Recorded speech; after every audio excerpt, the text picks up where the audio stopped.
Hey, how are you? Hey, I am doing really well. I just got back from Montana. We took a family road trip out there to go see our oldest graduate from Montana Wilderness School of the Bible and enjoy the whole weekend there. We got to see where he's been going to church. We got to just meet some of his friends at the school and watch the graduation. It was so much fun.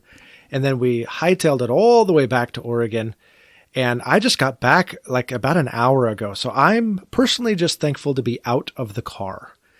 So how are you?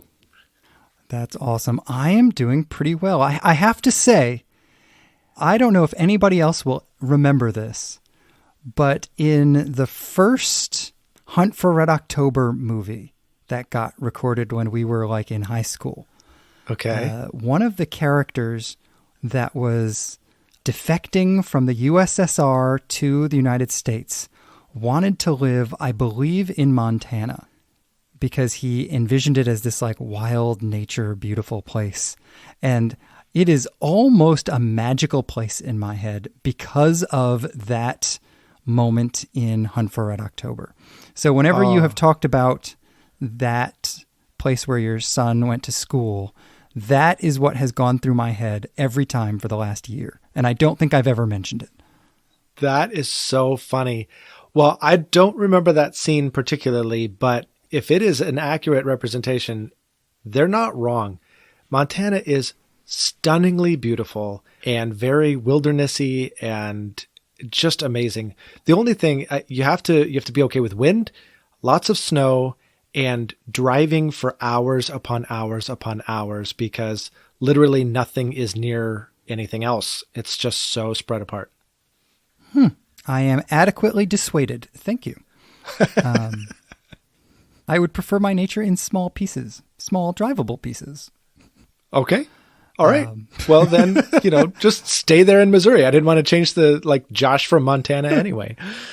Yeah, no, that doesn't sound good. But you asked how I'm doing, and I'm doing really well. I am so excited because next week we get to launch our conversation with poor Bishop Hooper, and then the following week we get to launch our official Summer in the Psalms conversations that we have been talking about for weeks now.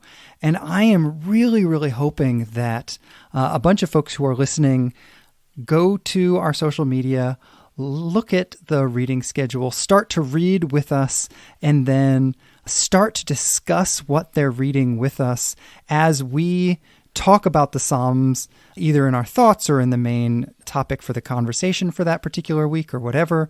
But I am just so excited about digging into the Psalms together and letting that inform our conversation about a host of different topics. Yeah, I'm with you. I can't wait. Also, in fact, folks out there can get a copy of the reading plan, not just from social media, but also in our show notes. And there's going to be a link to that document. So grab it, download it, slap it in your Bible, wherever you got to put it. I've actually downloaded it and made it a shortcut to the spreadsheet or something on my phone. So I can go into my little Bible folder and there's my reading plan and I can pull that up and it's super handy. And listen to this. My oldest son taught me a little trick today. You probably all do this, but I didn't even think about it.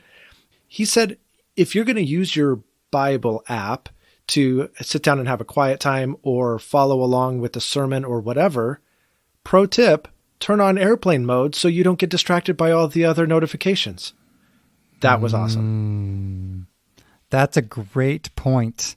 And I'll be honest, I often have my phone with me in my time with God, and I have been getting really distracted lately by my phone. I am literally going to do that starting tomorrow morning because my phone is a huge distraction for me when I'm trying to spend time with God.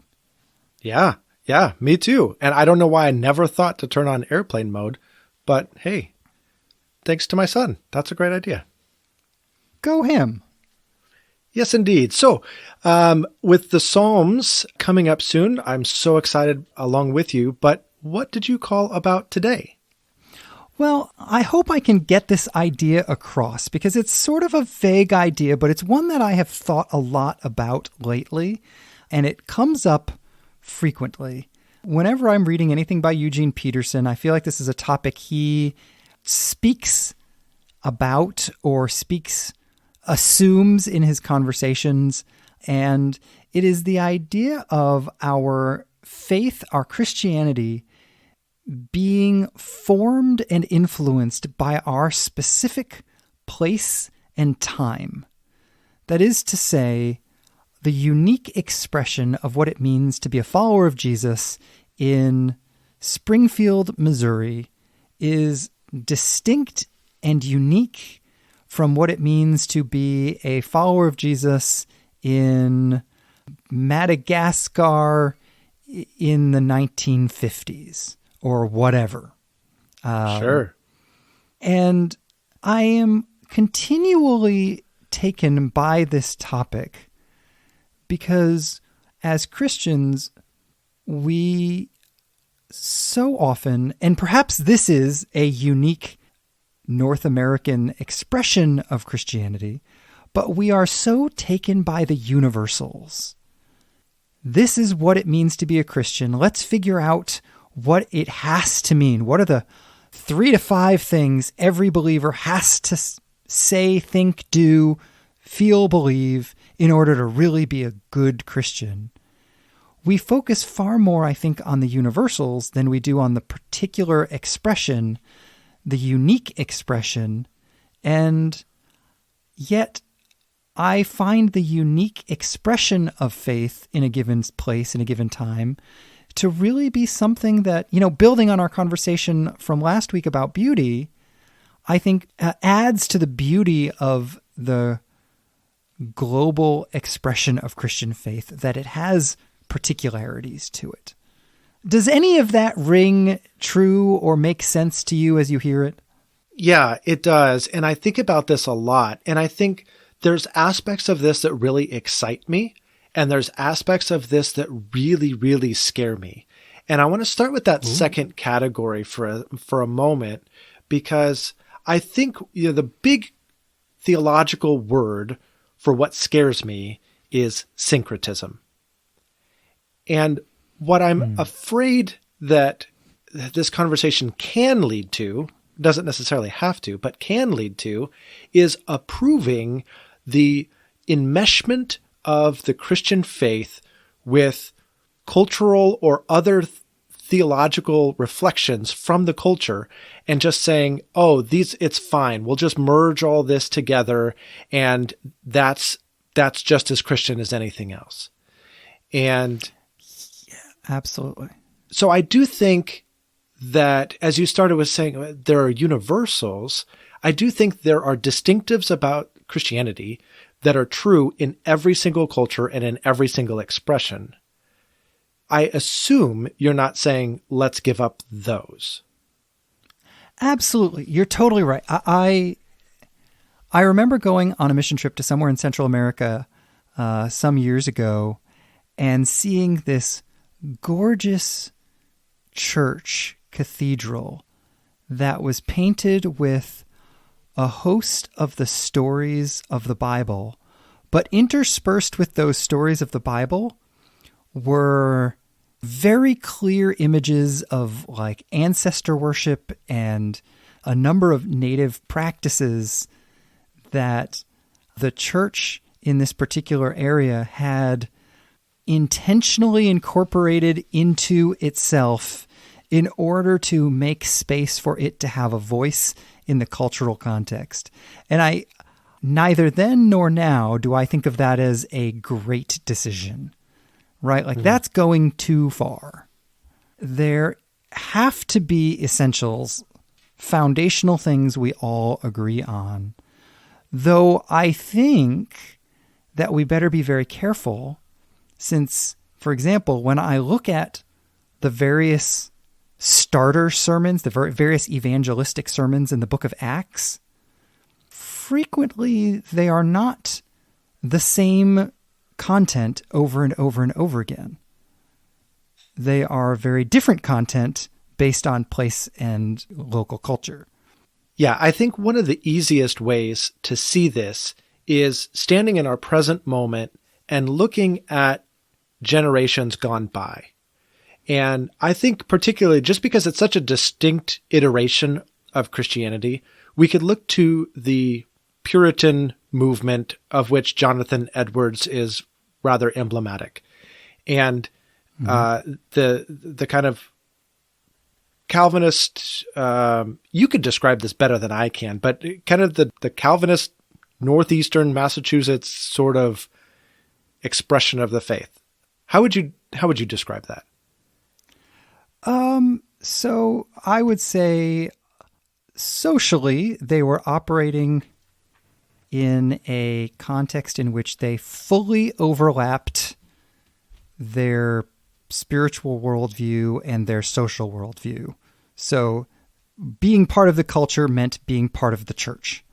And those things were so one and the same that there was no distinction. They definitely believed that Jesus was God, and they would have argued that every particular that they believed was absolutely essential, right? Like, this is the culture that gives birth to Adoniram Judson feeling like he has to renounce his support by a missions organization because he changes his position on baptism by immersion on the ship on the way over to China, on the way over to India, Myanmar, whatever. Where was he going? I don't remember. But those are some things that I think of when I think of Puritan faith. Yeah. Yeah. So thank you. I'm sorry I kind of put you on the spot there, but that is the water that they swam in. That's just what they knew to be the faith. That's what Christianity was to them in their time and in their place and in their cultural moment. And we look at church and we go, well, church is very distinct from the community that I live in. It's a part of the community that I live in, but it is not one and the same with the community. Or I don't hold such strict definitions of baptism, or some of us don't, that we would feel like we have to renounce our position with organization just because we changed our view there, or something like that, right? We have a different cultural moment, a different space. And I think it's easy to think of it in terms of time frame and different eras of the church. But when we start looking at different cultures, somehow or another, it gets a little wonky. And maybe that's just for me. I think particularly of that book that I spoke of during our review of the seminary books that I read, Philip Jenkins's book about the coming of Christianity, or the next Christendom. And he's looking at the different cultural expressions of Christianity all throughout the world, but particularly in Africa. Some of the cultural expressions of Christianity are very syncretistic in parts of Africa. And in other parts, I would say, we have a whole host of theological agreement. And so there's this wide variety of expressions of the faith, and you start getting uncomfortable wondering, well, is it a good expression? Is it a right expression? How much error can we tolerate? All of those things start crowding in my head. Well, and the interesting thing underneath all of that is that somehow we believe it is our job to answer that question for everybody. Right? Like, in a way that feels like the awkward stepchild of white imperialism. Right? Yeah. It's still my job to decide whether or not everybody else is doing their Christianity right. Yeah. Like, why is that? At what point did that become every believer's job to do for all the other believers? Well, and I don't know if I feel that same way about my own culture. I think on some level I do. I get caught up in theological debates or points of emphasis or something like that. But it has a different character to it. It has a different feel to it. I find this, even having moved from Boston to Missouri, there are a number of ways in which I have to communicate my faith differently.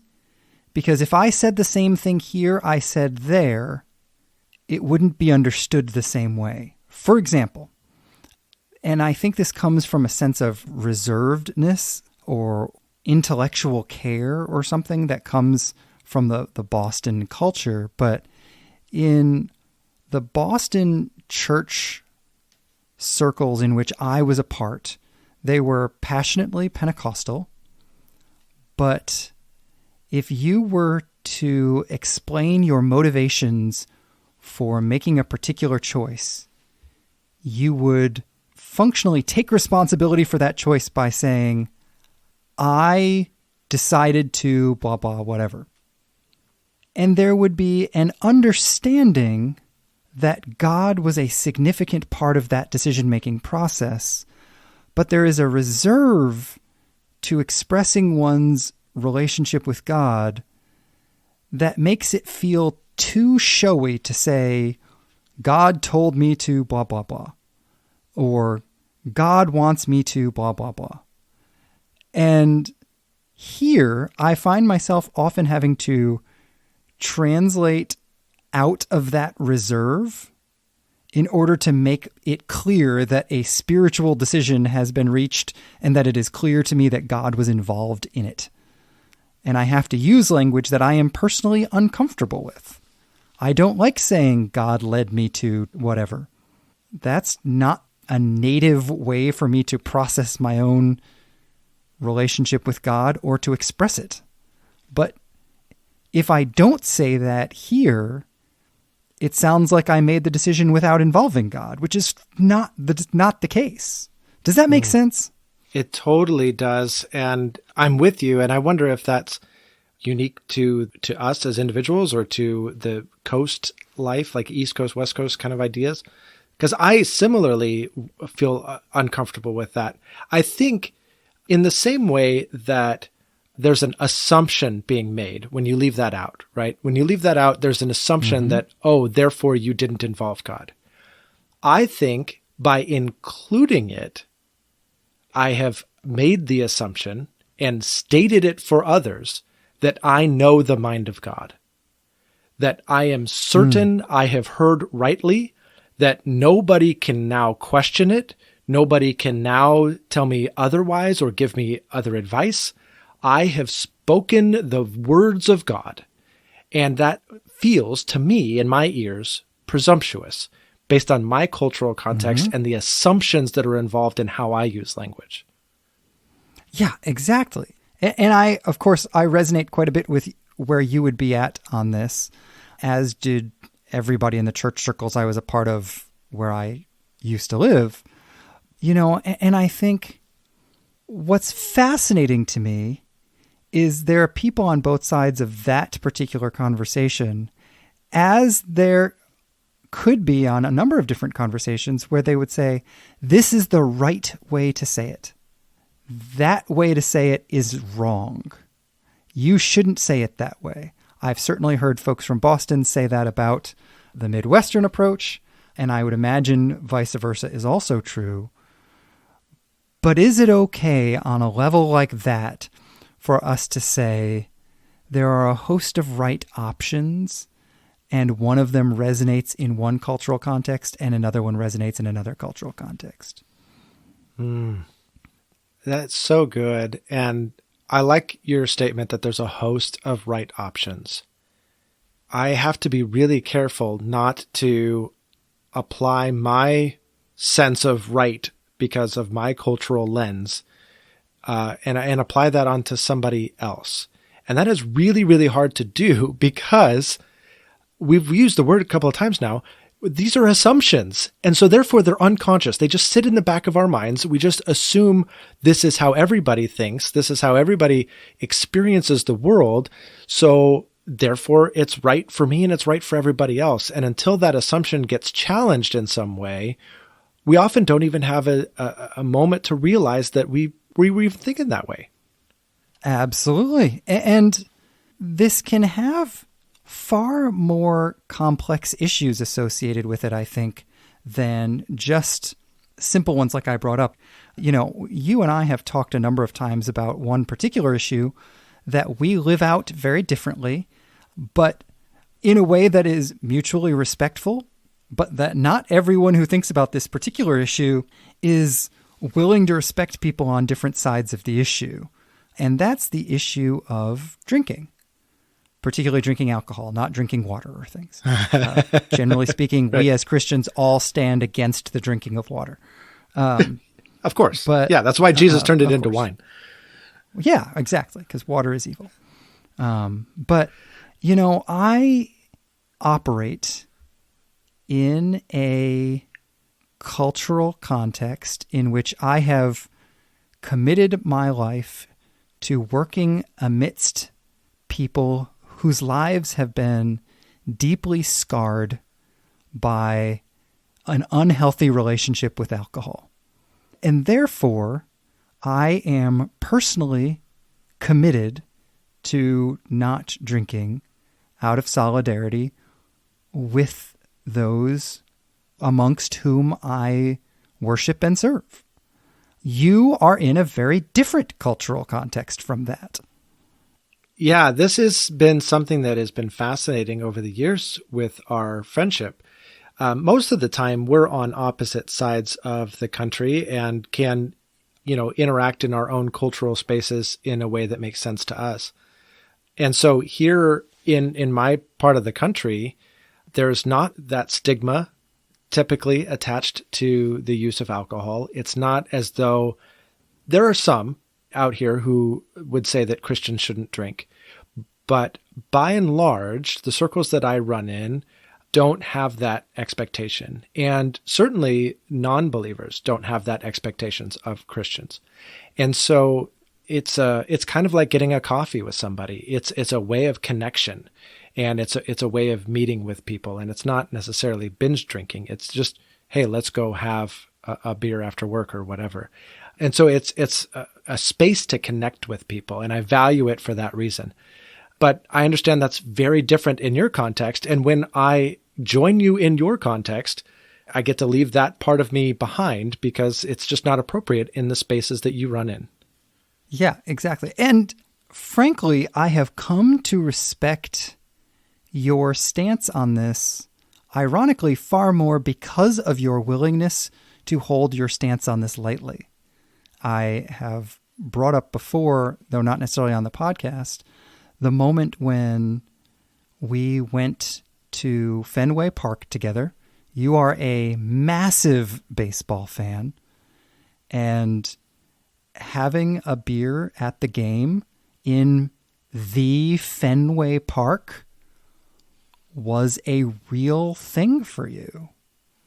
But, and I know all of these things about you, but you pulled me aside before we went to the game and you said, hey, I know you know that this is a big deal to me, but I want you to understand, I understand the context in which you serve. I understand that it's not appropriate for you to be seen potentially by parishioners or whoever with somebody who's drinking. That in and of itself could be confusing enough for somebody that I am more than willing to give that up, and don't even wonder about it. I will not be drinking when we're at the game. And I was really grateful that you were willing to do that, because it was a statement of prioritizing our friendship over something else. And it was very significant to me and spoke volumes about the health of your relationship with alcohol, if that makes sense.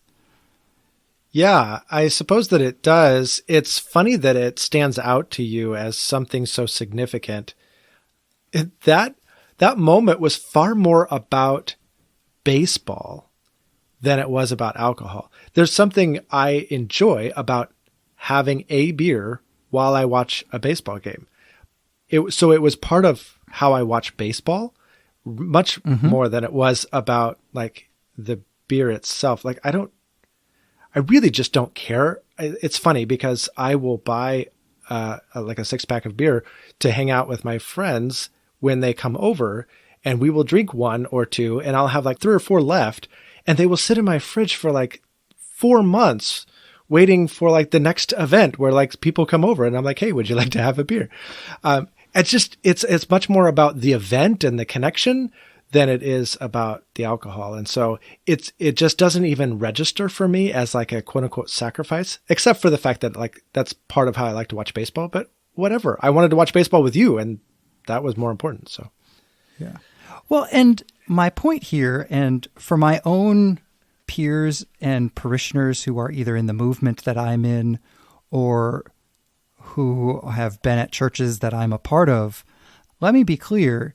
If you have a proclivity towards drinking in an unhealthy way, if you are an alcoholic, this part of the conversation is not permission giving for you to go make unhealthy choices. I do feel like I have to say that Sure. because that is not the point that we're making right now. But the point we are making is that even on something that's this sensitive, and this is a very sensitive issue, I know people's whose lives have been absolutely ravaged by addiction, by alcohol, and often not by choice. It's somebody else's unhealthy relationship with alcohol that was profoundly destructive for them. Sure.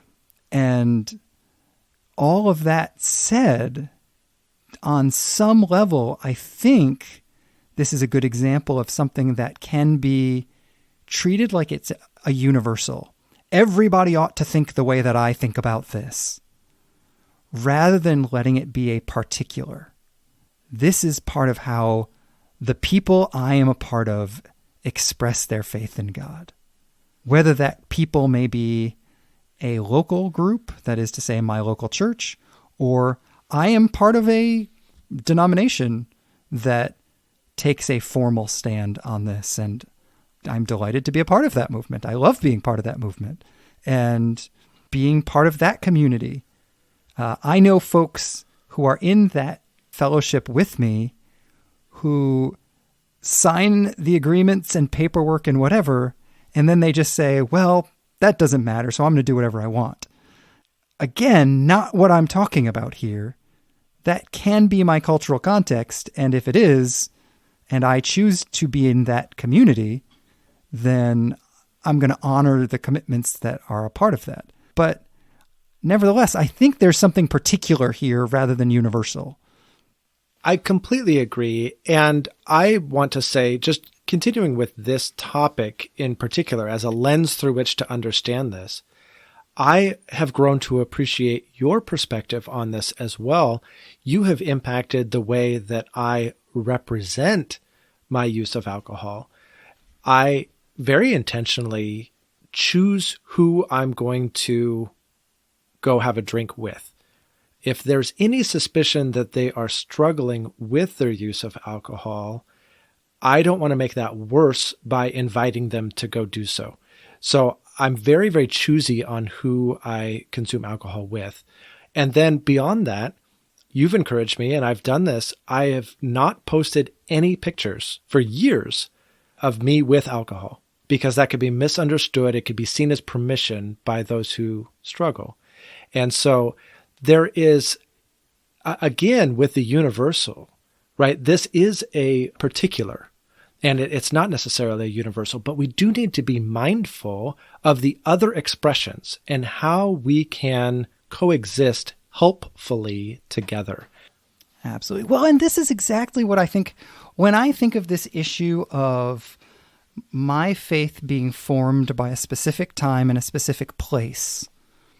I think it is relevant on a podcast in which we are looking at everything through the lens of friendship.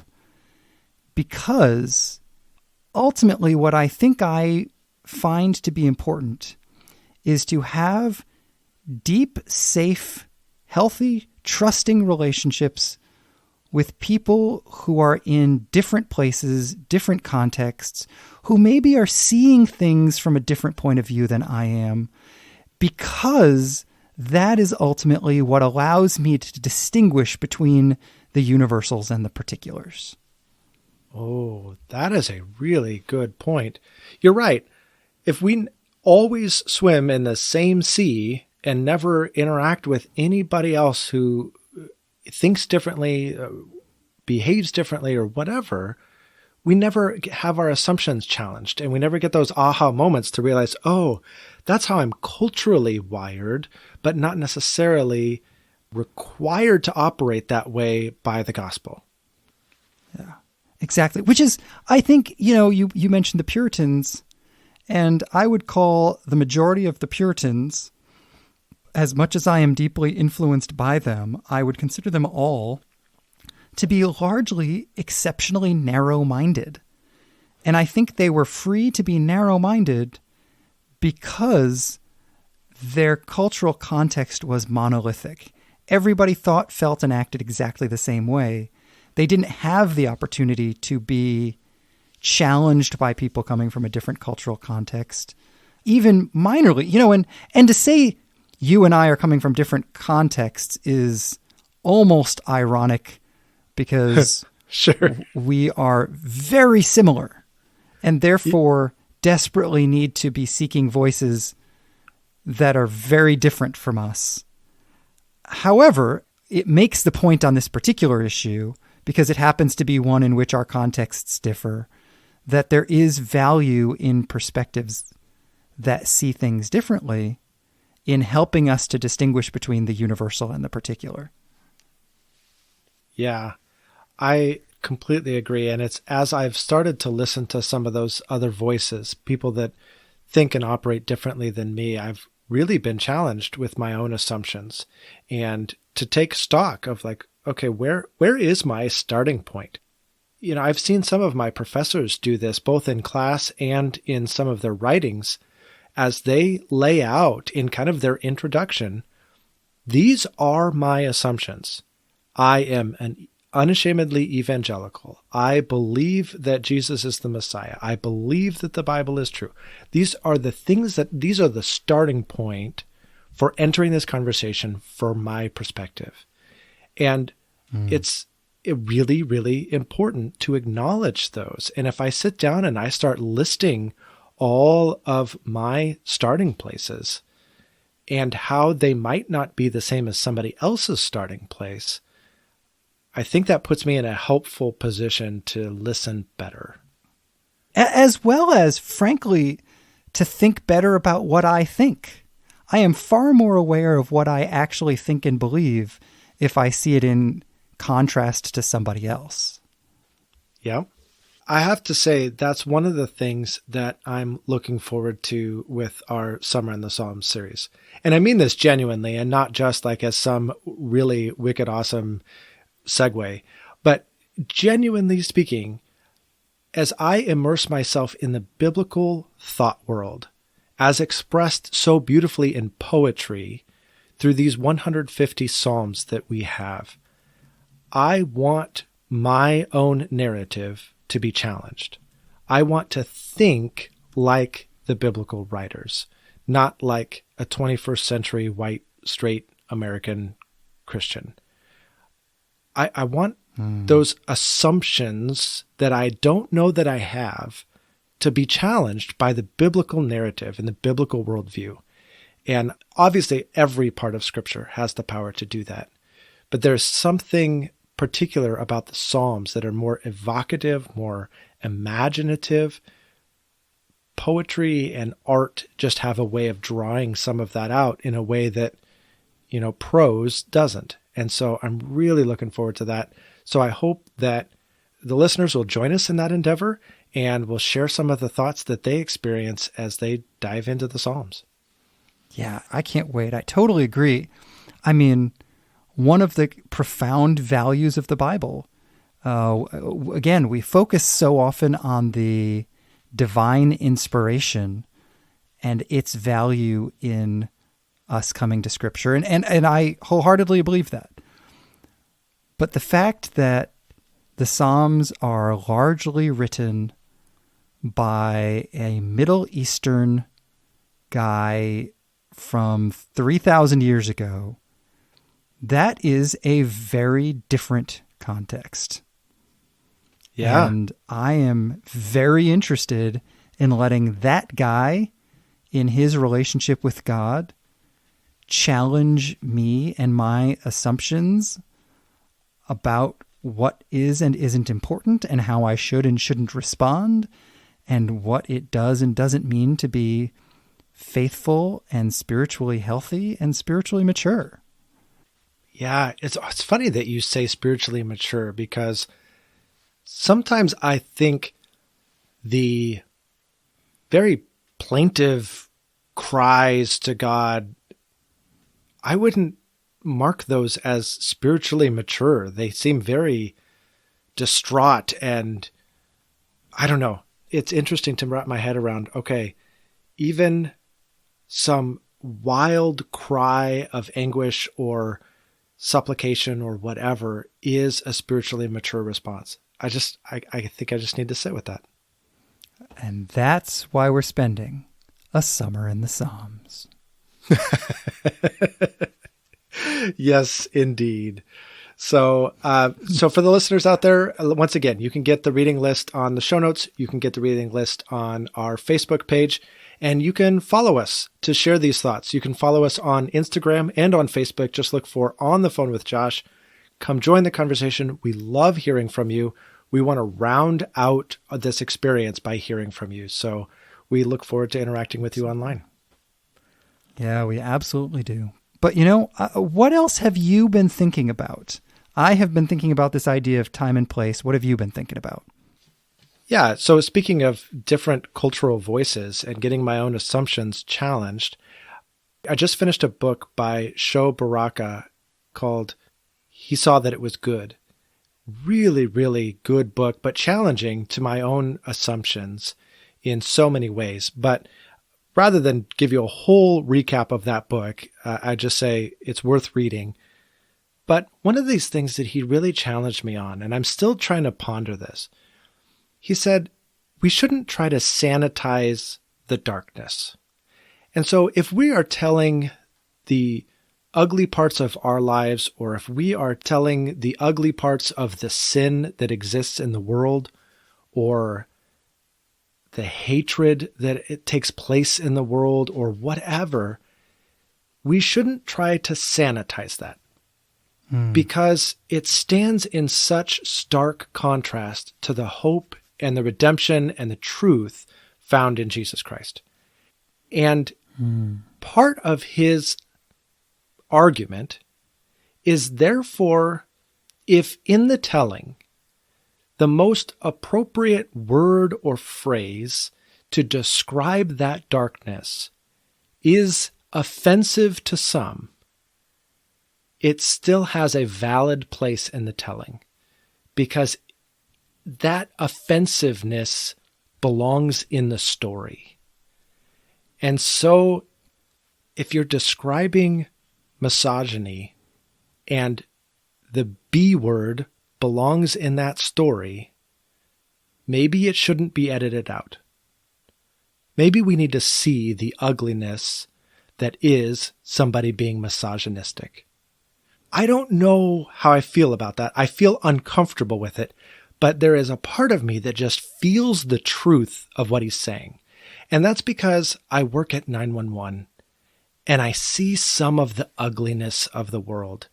And I say, we have got to tell an honest story about how dark, evil, and depraved sinful humanity really is. We have to tell that story honestly, because if we don't, we will never recognize that same depravity in ourselves. And the contrast with the grace and the hope found in Jesus Christ is so great. I know it's a controversial thought, but that's what's on my mind.